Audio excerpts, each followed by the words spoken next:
today I'm going to go through all of the products that I purchased on Amazon and a few I purchased on Facebook Marketplace that I'm going to use to refurbish and fix this fiberglass Jeep tub.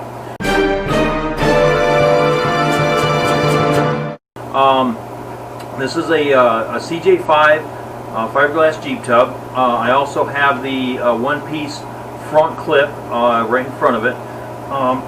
So let's get right into the products and kind of give you a brief overview of what they're for and how they work, and then in future videos as we're going through this project I'll get a little more detail how to use this fiberglass for this for the different applications and the things we're going to have to do with this Jeep. There's lots of different repairs here, so we'll get into each one of those. So let's go ahead and unbox everything, and then what I'm going to do too is I'm going to leave a link in the description below to all of these products where you can get these products as well. I sought out the best price I could find on Amazon, and I'm gonna leave those links for you. And yeah, check that out. Now, if you purchase any of those products, I appreciate that. I get a little bit of a kickback commission, no extra cost to you guys. Yeah. So let's get right into it. All right. So I already opened a few of these boxes, but a few came in the other day, and I didn't open them up yet. I got excited when the first ones came in, so I opened them up. But let's open up these ones and see what we got in here.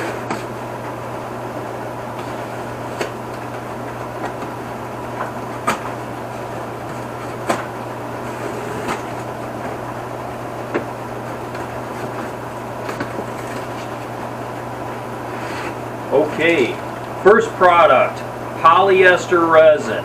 And we'll get into, we'll come back to these a little bit once I get them all undone. And it comes with the MEKP hardener. So there's that.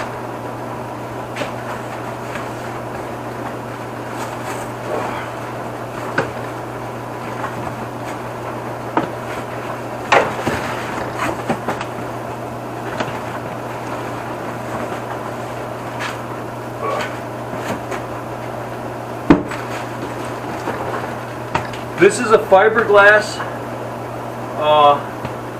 hybrid style of material that is I'll get into a little more detail on this in a bit, but what it is it's a fiberglass mat, and it is a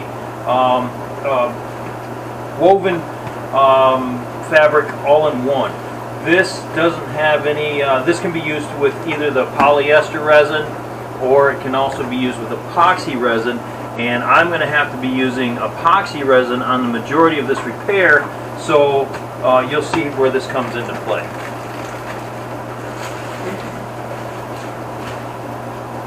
Alright, this box I had already opened, but this has Bondo Glass. This is for doing finish work and doing some filling and sanding and stuff at the end.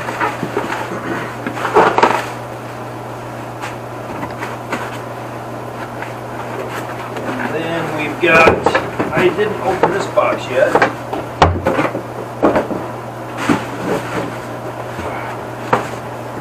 Alright, this product is from TotalBoat.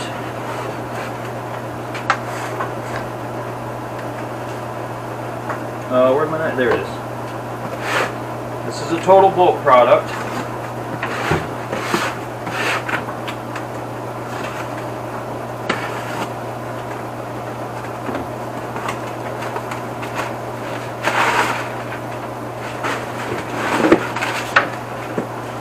This is a nice little kit right here. Now, for doing most of your repairs, this is the kit you'd want to get. This has got your epoxy resin. This is a two-part epoxy resin. I believe it's it's a 5-to-1. So that means there's 5 parts this, 1 part hardener. Comes with a couple of stirring sticks. It comes with your measuring cups. And there's some literature in here, and you can check that out when you order your own. Alright, this is a nice little kit. Comes with everything you need.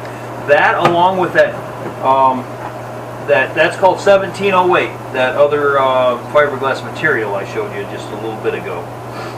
Alright, so now we got our two different types of resin we're going to use.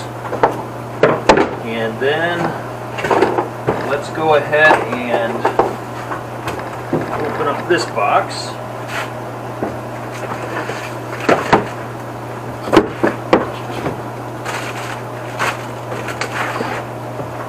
Get this out of the way. Alright.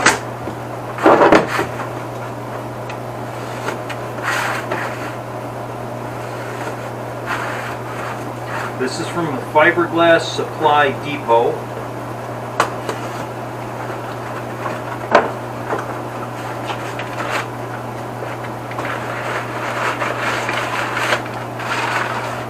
Packaged very well, by the way. Alright. Now this is PVA, or polyvinyl alcohol. This is used for mold making. It's used for sealing unwaxed resin. We'll get into more uses of this here in the future. Alright, here we got black gel coat. You can get gel coat in white, but because this Jeep is black, I wanted to get black gel coat so that I can finish it off and it'll all match. So that's the gel coat. And then what we've got here is a wax additive for unwaxed resin, and we'll get into that use as well.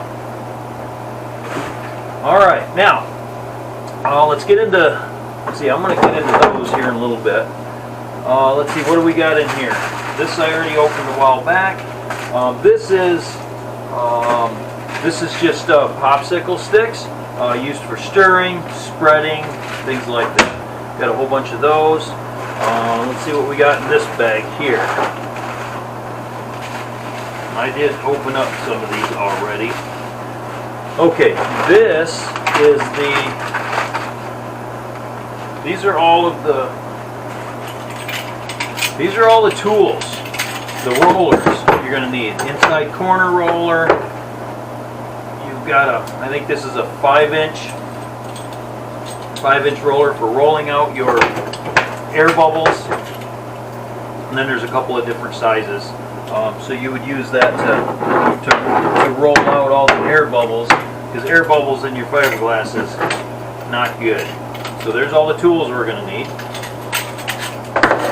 One thing that's not here we're going to need is acetone, but I've got a bunch of that in the cupboard. Alright, now let's get into this box. This box here. This is the Fiberglass chopped Strand Mat. It's a pretty long roll. This is, I believe it's 10 or so yards. I can't remember exactly. Chopped Strand Mat. This is epoxy compatible, it says. Okay, so some of the chopped strand mat you get is not compatible with epoxy resin, because these little fibers in here are held together with a polystyrene, I think, poly based binder, and when you mix it with this, it will melt that binder, and then this will conform to whatever shape you're going to be using. So this one is actually is compatible with epoxy resin. So with that being said, I can use it on this repair. We'll get into that as well in future videos. Oh man, I'm so excited! All these things to get started, to get working on this Jeep here. Now let me get into a couple of other things here. When I purchased the Jeep tub, I immediately went out to search for fiberglass to see what I could find in or on Facebook Marketplace, and I did find some material. I found this roll of woven Roven. It's kind of hard to say. And this is really strong stuff. So you would apply a layer or two of this, go over it with a layer of this, and they work in conjunction together. You can stagger them, this layer, this layer, this layer, make a really strong repair, or if you make a mold and you're making a fresh piece. But I've got an awful lot of this, and I'm sure this roll will last me a long time. So I bought that roll that I just showed you, and these West Coast System additives, and this is the 404 high density. This is a 410 microlite, and this is a 410 microlite. Now, what the high density is for mixing with your epoxy resin, and what it does is it thickens it up. You can make it up like peanut butter, and it kind of looks like, if you look here, I don't know if you can see this well or not, but somebody did that type of thing right here, and they obviously didn't do a really good job. They just splattered it in there and didn't back it up with anything. But you can make fillets with this, because that material, this fiberglass material, does not like to make a 90-degree bend, so you always add a little radius in there, or 45, and that'll give you, if you use like something like this as your radius, then the fiberglass works a lot better. Again, it doesn't like 90-degree angles, so you can use it for that. Oh, you can also use it for bonding one material to another. That's why we're going to use the epoxy, because this fiberglass is already cured, and nothing's going to stick to it well. It won't have a chemical bond. It'll only have a mechanical bond. So to ensure the very best possible repair that I can do on this, we have to use an epoxy resin. We got to sand down the gel coat. Anywhere we're doing an outside where there's gel coat, we got to sand down to fresh fiberglass, and get a good bond using the epoxy resin, and if need be, to make some type of a paste for bonding, we can use this. Or if we're going to use it to fill holes, which there are a lot of these will probably be reused. You got the steering column and your throttle cables and heater tubes and all that sort of stuff. So a lot of that will be reused, but there's an awful lot of holes along this edge right here that are going to need to be filled. So you'll see all that in upcoming videos. So that's what the 404 is used for. Okay, the 410. This is a very light powder. It almost appears to be like a ground up powdery style. See if you can see that or not. I'm using a monitor right here so I can see what you can see. This is almost looks like a ground up balsa wood, to tell you the truth.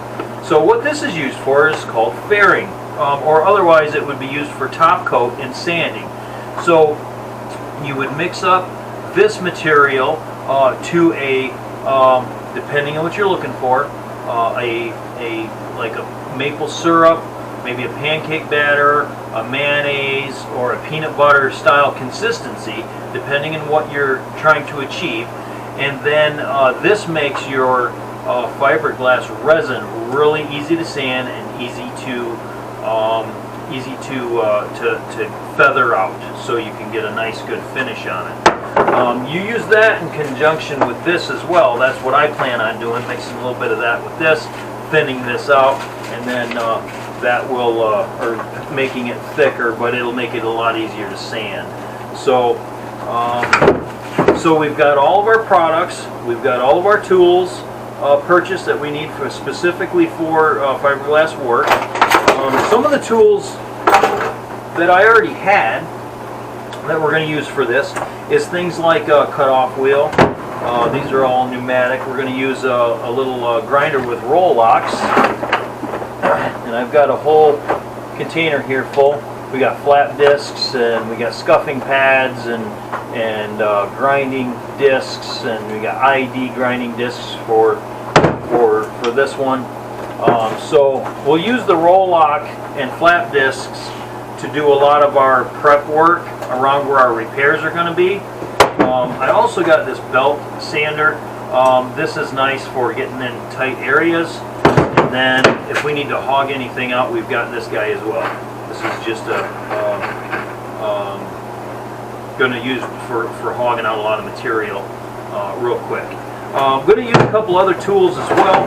I'm going to probably go get a bigger one of these with a wider sanding belt, so I can do a really good job. I did see a video online of how to minimize the amount of dust, and I'm going to try his trick. And he uses a larger one of these with a vacuum attachment right here. So he just holds the vacuum attachment right there while he sands. It sucks it right up, and he uses uses this for most of his repairs. But when you use something like this or a flat disc on a 4-inch grinder, it just slings that fiberglass everywhere and makes a mess. You definitely don't want to fill your shop up full of fiberglass dust and get it in every nook and cranny of your clothes, and it's an itchy process anyway, so trying to vacuum it up as much as possible is going to be definitely a bonus. So there's that. I also purchased a few of these putty spreaders, 4-inch putty spreaders. I bought these from Harbor Freight. There's 20 of them in there, so I've got an awful lot of those. And back to the purchase that I made on Facebook Marketplace. This product here, in that big roll of woven Rovin I showed you, is a smaller piece of fiberglass as well, and this is really lightweight. I'm not sure what I'd use that for. Something like this would be used for models or something, or maybe if you were making like a RC car body or something like that. There's thinner material even than this. It's more like silk that you'd use if you're going to make say an RC airplane and you wanted to coat the wings with that material. But so that's that.